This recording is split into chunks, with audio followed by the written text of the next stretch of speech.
Saya udah pakai dari 2014 sampai saat ini, Alphaspin, Alphameta.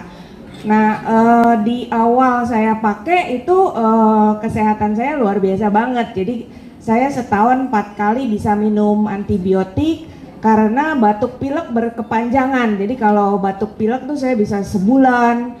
Nah, minum antibiotik pun itu sampai sebulan.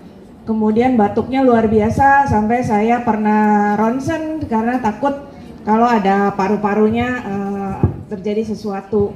Nah, kemudian setelah minum Alphameta sehari 3 kali, kemudian pakai Alphaspin, itu tanpa terasa perlahan-perlahan itu kesehatan saya bertambah baik. Jadi saya nggak perlu lagi minum antibiotik.